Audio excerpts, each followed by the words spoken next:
السلام علیکم. وعلیکم السلام ورحمۃ اللہ وبرکاتہ. ویڈیو دیکھی ہے کہ محرم کے حوالے سے جھوٹی حدیث، تو آپ مجھے بتائیں کہ 9-10 محرم کا روزہ رکھنا حدیث سے ثابت ہے یا نہیں؟ ایک روزہ رکھیں یا 2 رکھیں؟ آپ ذرا مجھے پلیز بتا دیں. جزاک اللہ. یہ ہیں ہمارا صاحبہ راول پنڈی سے جاننا چاہ رہی ہیں کہ محرم کا روزہ 1 رکھیں یا 2 رکھیں، اور یہ حدیث سے ثابت ہے بھی نہیں، ہے یا نہیں. دیکھیے صحیحین کے اندر یہ روایت موجود ہے، صحیح مسلم میں آپ دیکھ سکتی ہیں. اللہ کے رسول صلی اللہ علیہ وسلم نے فرمایا، اللہ کے رسول صلی اللہ علیہ وسلم جب ہجرت کر کے مدینہ منورہ تشریف لے گئے تو وہاں آپ نے یہودیوں کو دیکھا کہ وہ 10 محرم کا روزہ رکھتے ہیں. آپ دریافت کرنے پر پتہ چلا کہ موسیٰ علیہ السلام کو اللہ تعالیٰ نے نصرت عطا فرمائی تھی، اور یہودی اس دن کا روزہ بطور شکرانہ اللہ کے لیے رکھتے ہیں. اللہ کے رسول صلی اللہ علیہ وسلم نے فرمایا، موسیٰ ہمارے بھائی تھے، ہمیں زیادہ حق پہنچتا ہے کہ ہم اللہ کا شکر ادا کریں. تو آپ علیہ السلام کی یہ حدیث، اور اللہ کے رسول صلی اللہ علیہ وسلم نے یہ بھی فرمایا کہ اگر میں اگلے سال زندہ رہا تو 9 کا روزہ رکھوں گا. آپ علیہ السلام کی اس حدیث کی تشریح بیان کرتے ہوئے عبداللہ ابن عباس رضی اللہ تعالیٰ عنہ فرماتے ہیں کہ اللہ کے رسول صلی اللہ علیہ وسلم کا مطلب یہ ہے کہ 9 اور 10 کا روزہ، کیونکہ اللہ کے رسول صلی اللہ علیہ وسلم نے یہودیوں کی مخالفت کرنے کا حکم ہمیں دیا ہے. اس سے پہلے کہ میں آپ کی خدمت میں فضیلت شیخ عبدالعزیز بن باز رحمۃ اللہ علیہ کا فتویٰ نقل کروں امارہ کے جواب میں، آپ کی خدمت میں یہ قول انہوں نے پیش کیا ہے، خوبصورت قول ہے، وہ بھی آپ کی خدمت میں.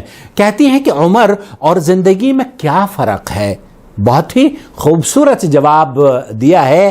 جو اپنوں کے بنا گزرے وہ تو عمر ہوتی ہے، اور جو اپنوں کے ساتھ گزرے وہ زندگی. جو اپنوں سے، دوستوں سے محبت اور رشتہ داریوں کو میل ملاپ کرتے ہوئے زندگی گزر جائے، اسی کو تو زندگی کہتے ہیں، اور وہ عمر تو خیر الگ ہی ہوتی ہے. بہرحال بہت خوبصورت سینگ شیئر کرنے کا شکریہ.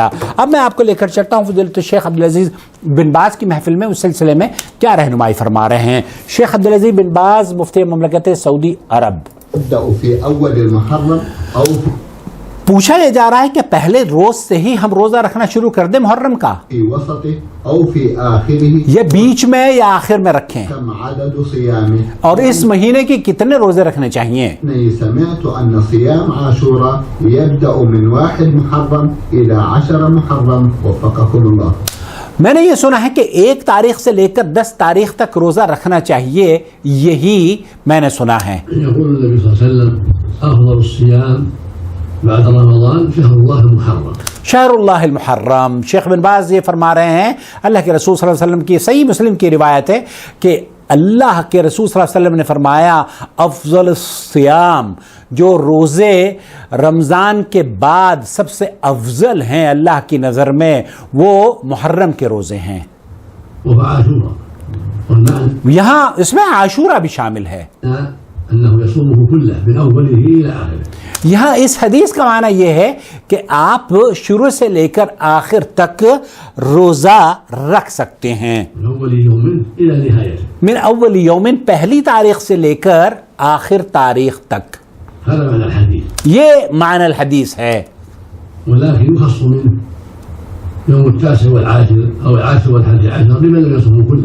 لیکن اگر وہ شخص، کوئی ایسا شخص ہے جو کہ اتنا پورا مہینہ روزہ نہیں رکھنا چاہتا اور نہیں رکھ سکتا، تو وہ 9-10 کا یا 10-11 کا یا عاشورہ کا روزہ رکھ سکتا ہے.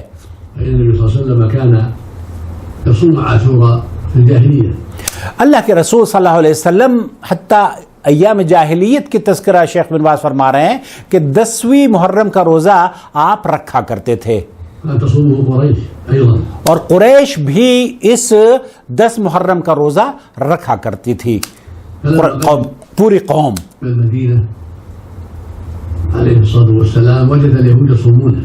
جب آپ علیہ السلام مدینہ منورہ تشریف لے گئے تو یہودیوں کو دیکھا وہاں پر وہ روزہ رکھتے ہیں.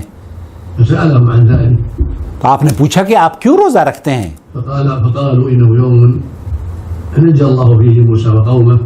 یہاں جو جواب ملا کہ اس دن اللہ کے رسول موسیٰ علیہ السلام کو اللہ رب العالمین نے نصرت عطا فرمائی تھی اور بنی اسرائیل کو اللہ تعالیٰ نے غرق کیا تھا، ہم اس کا شکر ادا کرتے ہیں.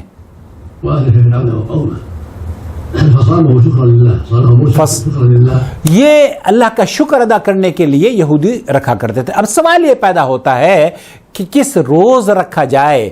مصر کے روزے کے مطابق رکھا جائے یا سعودی عرب کے چاند کے مطابق رکھا جائے یا انڈیا اور پاکستان کے چاند کے مطابق رکھا جائے؟ اس سلسلے میں میری نیکسٹ ویڈیو ضرور دیکھیے گا، جس سے یہ پتہ چل جائے گا کہ کیا کون سا دن آپ کے لیے افضل ہے.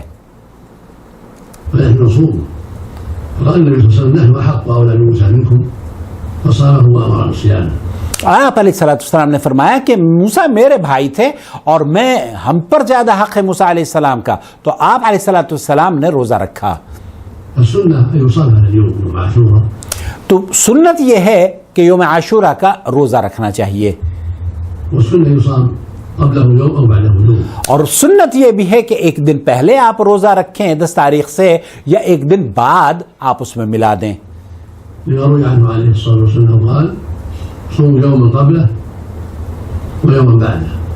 آپ علیہ السلام نے چونکہ یہودیوں کی مخالفت کرنے کا حکم دیا ہے، اس لیے عبداللہ ابن عباس رضی اللہ تعالیٰ عنہ فرماتے ہیں، کیونکہ اللہ کے رسول صلی اللہ علیہ وسلم نے فرمایا کہ اگر میں زندہ رہا تو اگلے سال 9 کا روزہ رکھوں گا، 9 اور 10 کا روزہ رکھوں گا. تو شیخ عبدالعزیز بن باز، شیخ محمد بن صالح العثیمین اور دیگر علماء یہ فرما رہے ہیں کہ صوم عاشورہ کے حوالے سے 3 اقوال ہیں. ایک تو یہ کہ 10 تاریخ کا اگر آپ نے روزہ رکھ لیا تو آپ، شیخ بن باز یہ فرما رہے ہیں کہ وہ جائز ہے، آپ نے گویا کہ 10 تاریخ کا روزہ رکھ لیا ہے، یوم عاشورہ کا روزہ آپ کو اس کا اجر مل جائے گا. لیکن بہتر یہ ہے کہ اس کے ساتھ آپ 9 تاریخ کو ملا لیں، اور یا اس کے ساتھ 10 تاریخ کو، 10 اور 11 کو ملا لیں. یہ تو ایک موقف ہے.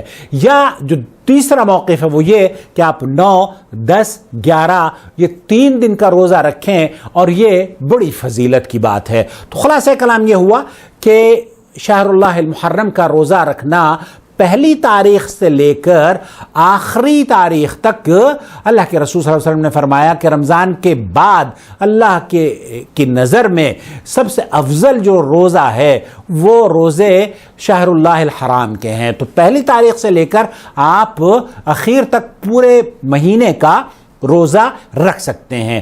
اور اگر اس پورے مہینے کا روزہ کوئی نہ رکھنا چاہے تو وہ 9 اور 10 کا روزہ رکھ لے، یہ مسنون عمل ہے. لیکن اگر کوئی کرتا ہے کہ صرف میں 9 اور 10 کا بھی نہیں رکھ سکتا اور وہ 10 تاریخ کا روزہ رکھ لیتا ہے، تو 10 تاریخ کا روزہ رکھنا بھی اس کے لیے شیخ بن باز رحمۃ اللہ علیہ فرمایا، شیخ عثیمین نے بھی فرمایا کہ یہ جائز ہے اور انشاءاللہ تعالیٰ اسے اجر مل جائے گا. تو آپ کے لیے آپ 2 روزے رکھ لیں ملا کر، آپ 3 روزے رکھ لیں ملا کر، یا پھر یوم عاشورہ کا. اور اگر اللہ تعالیٰ آپ کو توفیق دے تو پورے شہر اللہ الحرام کے روزے رکھیے. اللہ رب العالمین سے دعا ہے کہ اللہ تعالیٰ ہمارے صیام اور قیام کو قبول فرمائے. اب اگلی ویڈیو آپ ضرور دیکھیے گا کہ یہ روزہ آپ کو کس دن رکھنا چاہیے. مکہ مکرمہ کی رویت کے مطابق رکھنا چاہیے، یا مصر کی رویت کے مطابق رکھنا چاہیے، یا پھر ہندوستان اور پاکستان کی رویت کے مطابق رکھنا چاہیے.